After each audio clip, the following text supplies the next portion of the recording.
Hi, this is Farhad Hafezi from the ELSA Institute in Zurich, Switzerland, and I will speak about current and future corneal crosslinking concepts. من خیلی خوشحالم که امروز اینجا با شما هستم و امیدوارم که سال آینده میتونم پیش شما بیام. And I will continue in English.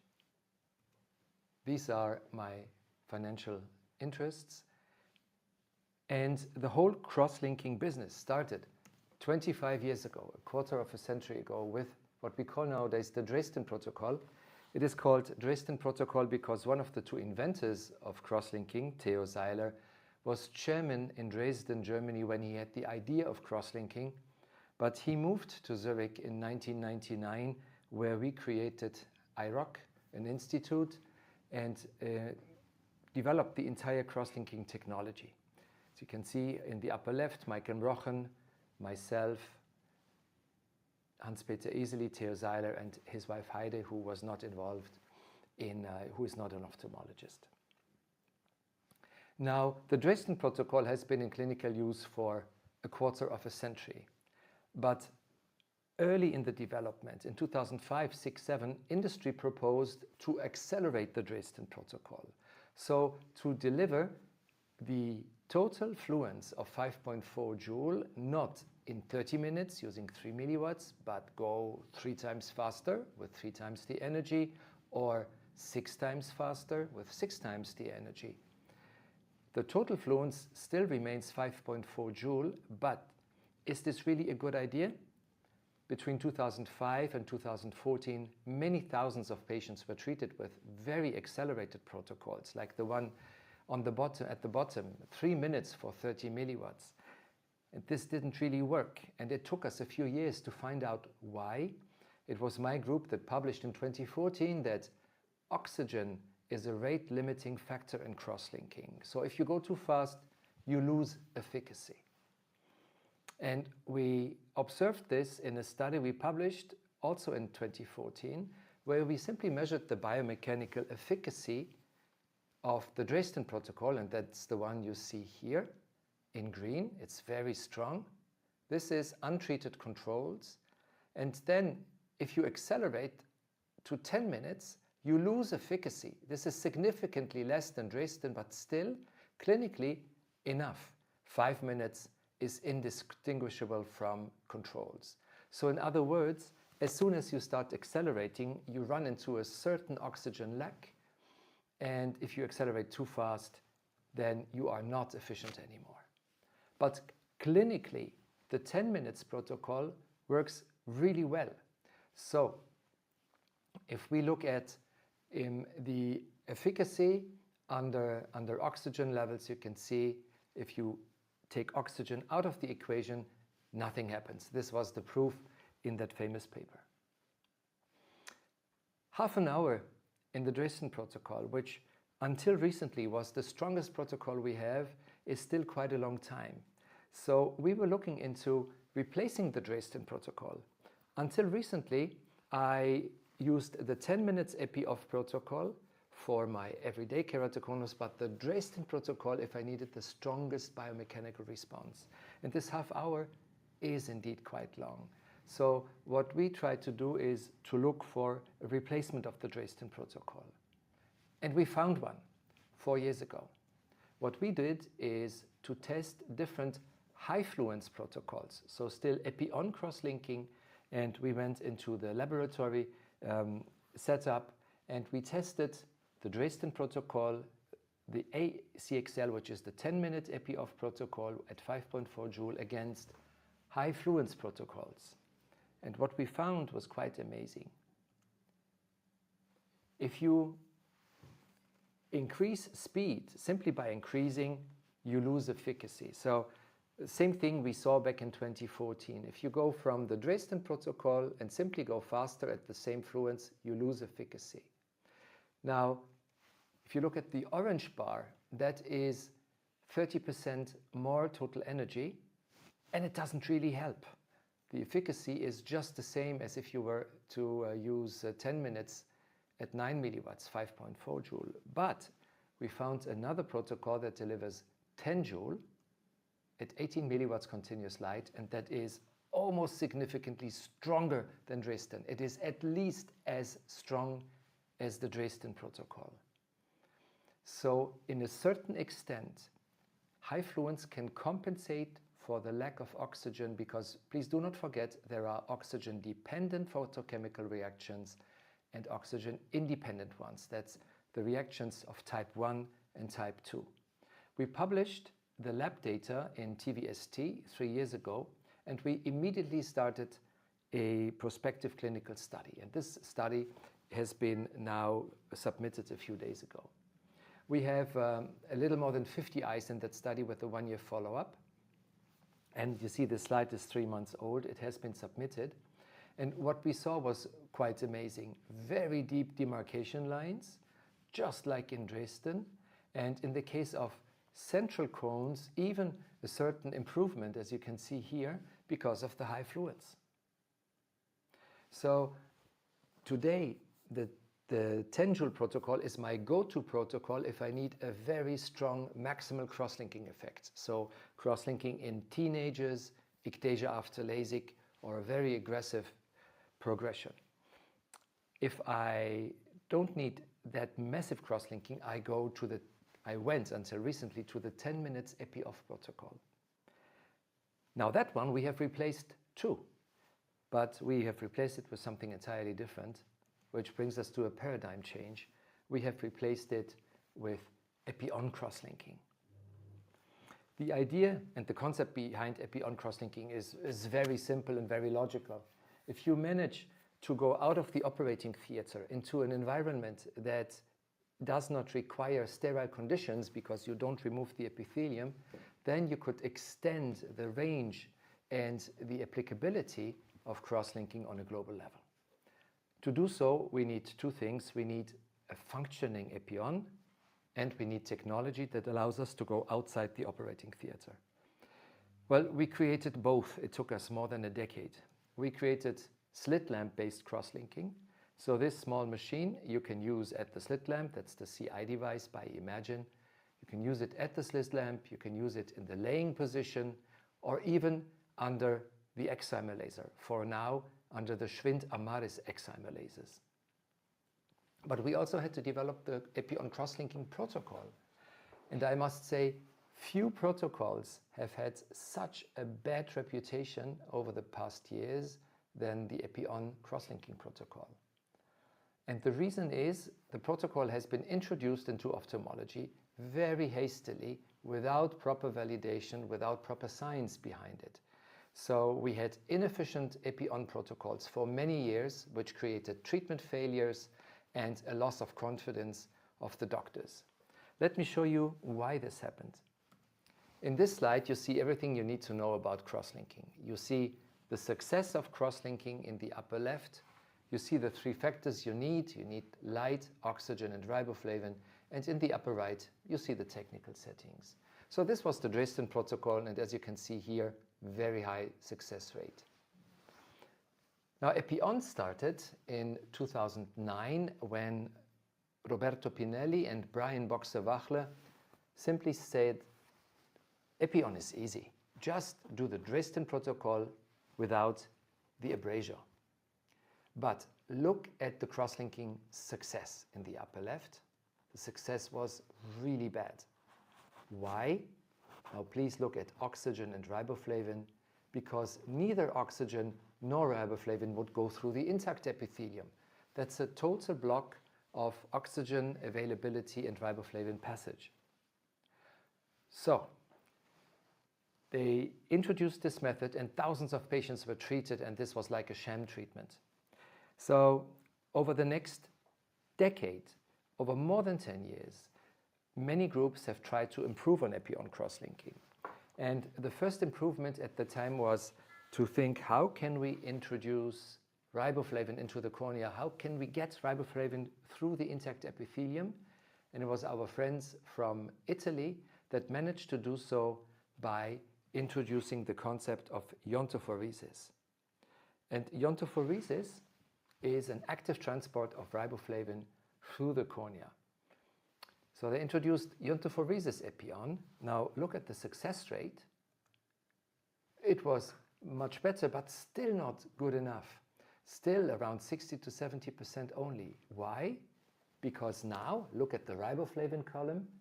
You have a lot of riboflavin in this cornea, but you still don't have oxygen in the cornea. Because please remember, our group only published the oxygen data in 2014. So when iontophoresis was developed, nobody knew that oxygen was an important factor. That was the paper we published in that year. So in 2016, industry reacted and said, oh, oxygen is a factor, so why don't we pulse the light? 1 second on, 1 second off. So oxygen has more time to replenish. Look at the success rate. Better again, but still not good. Why? Because, look at the oxygen, please. Oh, I missed out on this one. What happens is there is a little more oxygen in that cornea, but not really enough, because pulsing the light 1 second on, 1 second off does not respect the physiology of the cornea. I had my physicist, Dr. Sabine Kling, do the calculations based on the physiology of the cornea. If you want to totally ensure oxygen availability, you would have to go at 5.4 joule, you would have to go into 1 second on, 3 minutes 20 off. 1 second on, 3 minutes 20 off. So your crosslinking would take hours. And it was in this year where thousands of people had been treated already that Theo Seiler, Paolo Vinci-Guerra, Brad Rendelman and myself had to do a very clear statement. And we published this statement not in a scientific journal, because not everybody reads scientific journals. We published it in the Ophthalmologist, so in a trade journal that everybody reads. And we said, you cannot continue to use Epi-on protocols that are not scientifically sound. And basically it was one certain protocol from a group in the US that was using them. Fast forward, other industries reacted, and in 2019 we finally had the first functioning Epi-on. This is the one that Avidro introduced by putting oxygen goggles onto the patient's heads. So if you increase the partial pressure of oxygen around the eye, look at the success rate. It is amazingly good. Why? Because now all factors, oxygen, riboflavin, and UVA, are given. So 5 years ago, we had a functioning Epi-on, but look at how technology heavy and bothersome this whole thing became. You need an oxygen tank, you need a sterile environment, you need iontophoresis. It is fiddly. Iontophoresis can also hurt the patient. It is burning a lot. So our aim here in Zurich, and the aim of other groups, was to simplify the method again, make Epi-on something easy to use and simple and elegant. So since 2019, we managed to abolish the need for additional oxygen and to abolish the need for iontophoresis. It was our friends from Italy that managed to create a technical irradiation protocol with high-fluence and pulsed light that overcomes the lack of oxygen availability, so they can do good Epi-on crosslinking without additional oxygen, just by working with the 21% of oxygen we have in the air around us.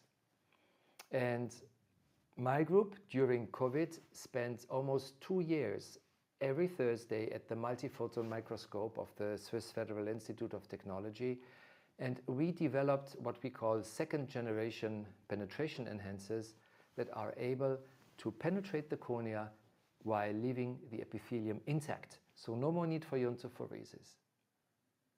So in the end, it was like putting the pieces of a puzzle together, and finally, we nowadays have what we call ELSA Epi-on, which is a high-intensity, high-fluence, accelerated, pulsed protocol that does not need oxygen, does not need iontophoresis. And this ELSA protocol, now the first thing you should ask me is this protocol now really working? You should be suspicious and ask, show me the data, show me the laboratory biomechanical data, and show me patient data. Well, here are the biomechanical laboratory data. we tested our new Epi-on against the 10 minutes Epi-off, so the normal go-to Epi-off cross-linking protocol, and it was indistinguishable, just as good as the 10 minutes Epi-off. And 3 years ago, we went into a clinical study with very nice findings. So we are equivalent to the 10 minutes Epi-off in all parameters tested. Also, as you can see here, in demarcation line depth. So the way you can do cross-linking nowadays is this way. You see, this clearly is not an operating theater because I do not remove the epithelium. There is no risk for infection.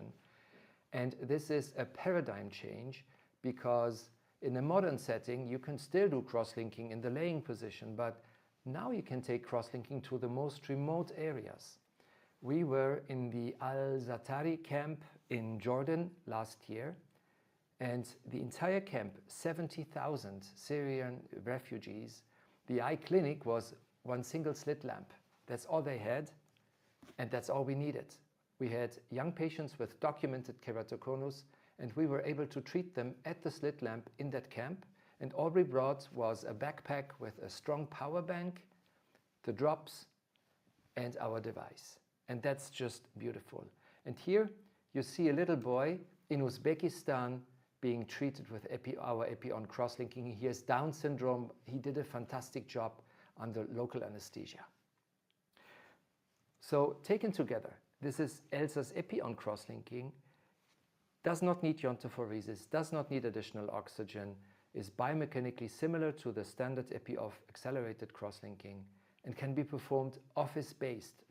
No more OR needed.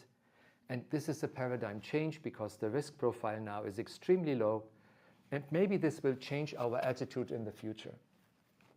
I just came back from the American Academy in Chicago, where I organized the second global consensus on keratoconus together with Renato Ambrosio and Jose Alvaro Gomez. And we were speaking about when to perform cross-linking, for example, in children. If I have now an Epi-on that is working well with an extremely low risk profile, then maybe we will be more proactive in the future and cross-link even mild forms of keratoconus, because why take the risk of progression? But this is something we have to look at in the future. Let me show you another modern protocol, which is cross-linking ultra-thin corneas. And here, as you may recall, the famous demarcation line that we published on back in 2006 comes from the technical settings of the Dresden protocol. And ever since, we have this 400 micrometer rule. Don't treat corneas thinner than 400. But today, I can treat corneas that are as thin as 220 micron with a very nice demarcation line, as you can see here. How did I do this? Well, let's revisit the history of corneal cross-linking in thin corneas. The first protocol for thin corneas came from our group in Switzerland. We were introducing hypoosmolaric riboflavin to swell the cornea. And a few years later, Susan Jacob from India proposed contact lens assisted cross-linking. If you ask me now which of these two techniques I'm using nowadays, my answer is I'm using neither the one nor the other. Why? Because the principle of hypoosmolaric is oxygen diffusion, and the biomechanics of such a swollen cornea is really good. You see a strong increase in biomechanics. It's working well. But the big problem is unpredictability. Some of these corneas swell a lot. Some of these corneas do not swell at all. And we do not like unpredictability in the OR. And I do not perform contact lens assisted cross-linking, although the idea is ingenious. But the problem in contact lens assisted is the best contact lens in the world still blocks part of the oxygen. So only 1 year after Susan published her idea, we published an IOVS study showing that with contact lens assisted cross-linking, you lose 30% of the cross-linking effect. So what shall we do?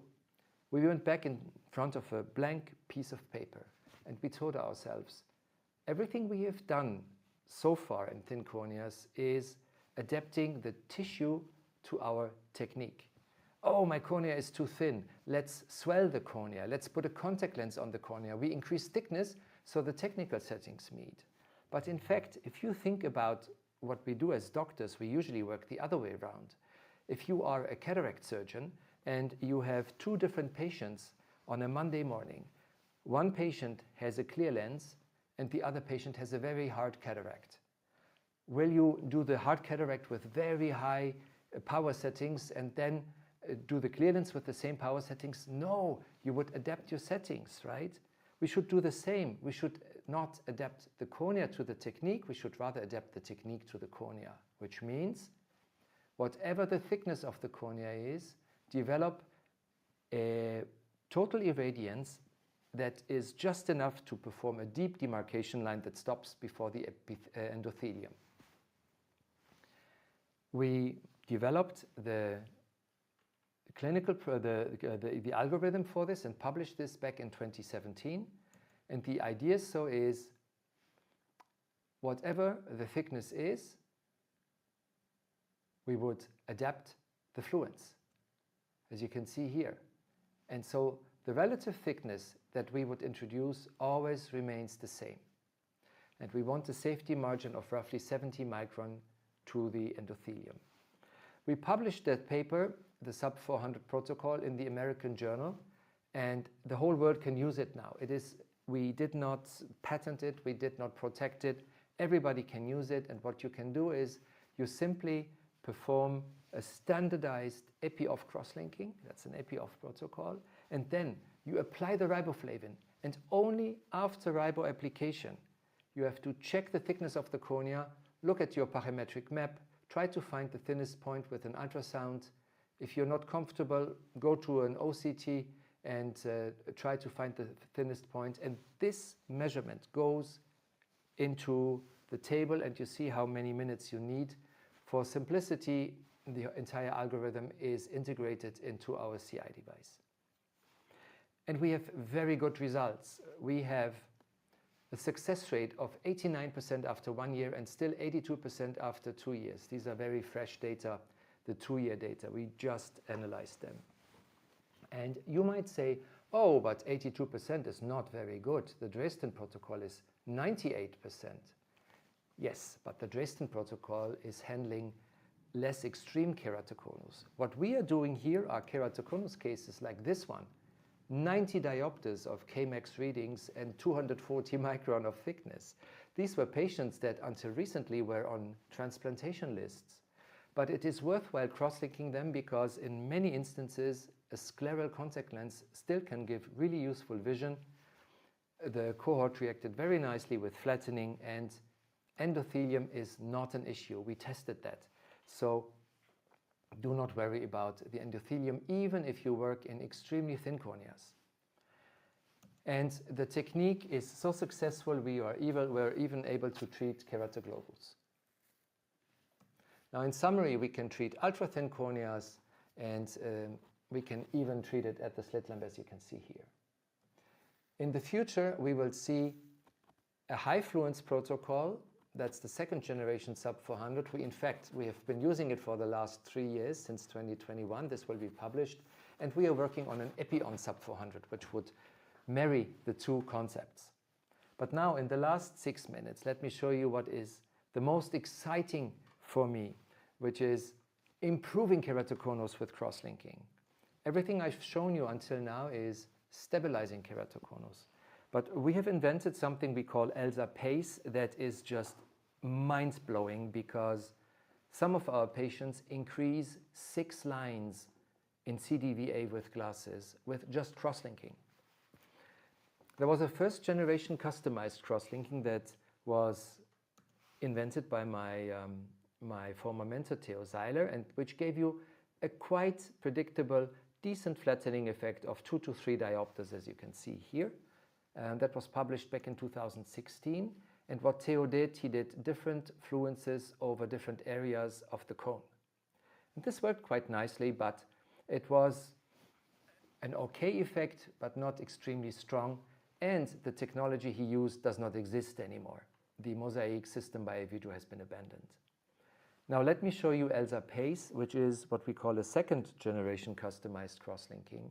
And Ela-Pace is just breathtaking. So you can see here, the upper is Ela-Pace, before and after. This patient increased 5 lines in vision. And you might say, oh, but this is something I can do with an excimer laser. I can do a wavefront guided PRK, that's the lower one. That also gives me very good results. Where is the difference? The difference is that in Ela-Pace, I have not removed 1 micrometer of tissue, nothing. Whereas in PRK, I remove up to 50 micron.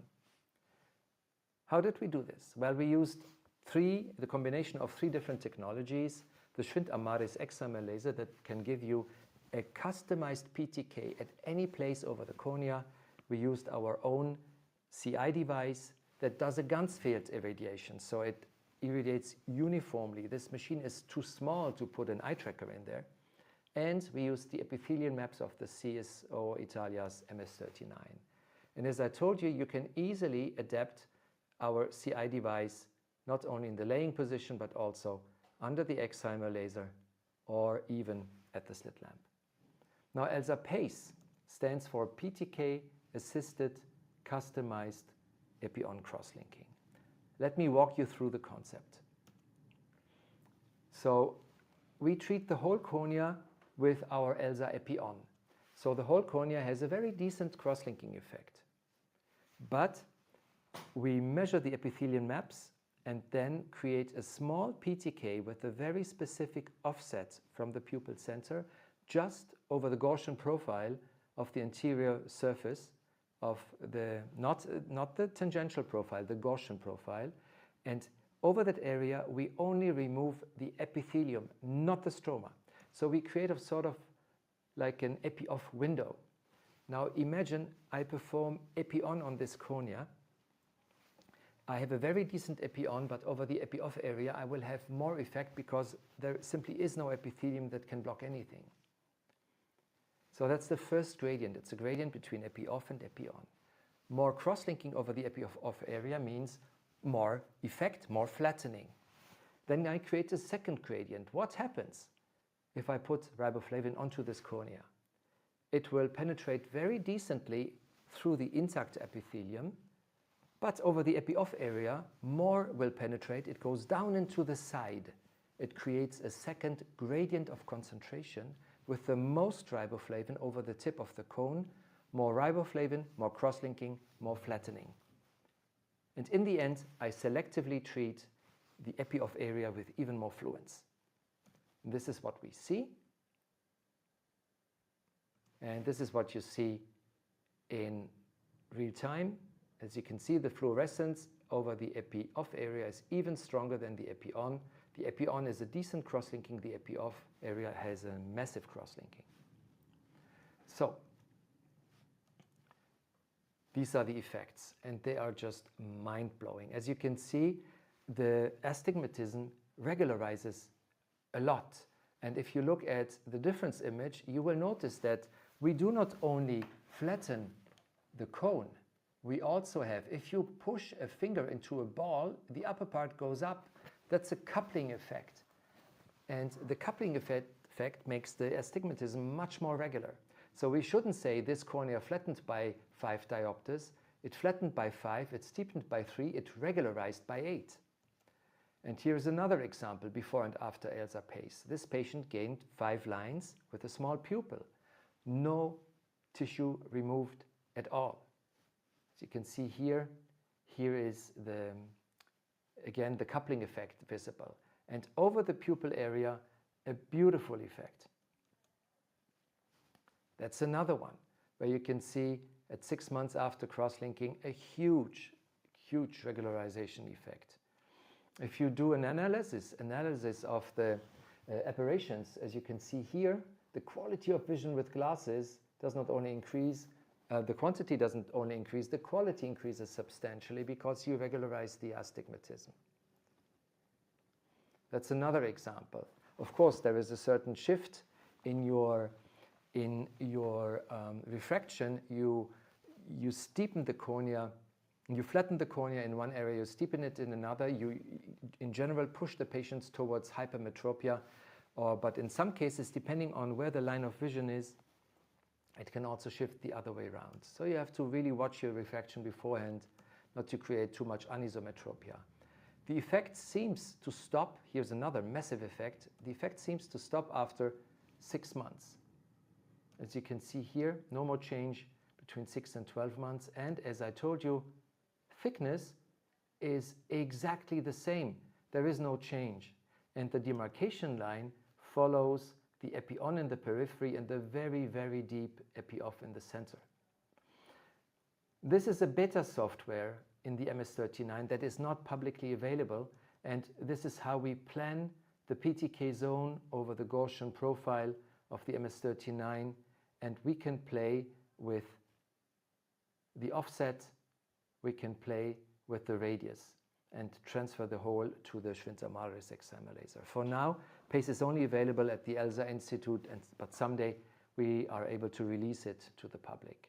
And one more time, this is not an Athens protocol. This is not a Cretan protocol. This is not one of these combinations of crosslinking and PRK that you knew for the past 15 years, because these combination procedures use an excimer laser for the effect, and then in the end, because stroma has been removed, crosslink the cornea. Ela-Pace does the pure opposite. The entire effect comes from crosslinking, and the excimer laser is just a very precise knife that is used. And if you look at the effect 5 minutes after crosslinking, you will not believe your eyes. PACE is an immediate effect. Look what happens 5 minutes later. The cone is annihilated, is massively pushed down with a massive coupling effect. Of course, you have an error from the missing epithelium, but we calculated this error. Roughly 60% of the effect you see here indeed comes after 5 minutes. This is just mind-blowing. Here's another representation in a sagittal view. So in conclusion, Ela-Pace can regularize corneas up to 20 diopters, can improve CDVA in some cases up to 6 lines. And what is beautiful, we can do a wavefront-guided PRK 1 year later and even further improve, because we haven't taken away tissue, and we can use it in stable keratoconus. But don't forget, the flattening is unspecific. We might see long-term flattening. We therefore choose only patients with at least 50 diopters of Kmax and myopic patients. So now we do not only have a wavefront-guided PRK that can be used for very precise fine-tuning, we have another method that can be used for more irregular corneas, that is PACE, that doesn't remove any tissue, and we have also started femtocares, which is a wonderful method in even more extreme corneas. And we call this the ELSA pyramid. And we started taking patients in combination procedures over 1 to 2 years from 70 to 45 diopters. So the future is very bright. We have treated almost 300 eyes with PACE. Data will be published next year.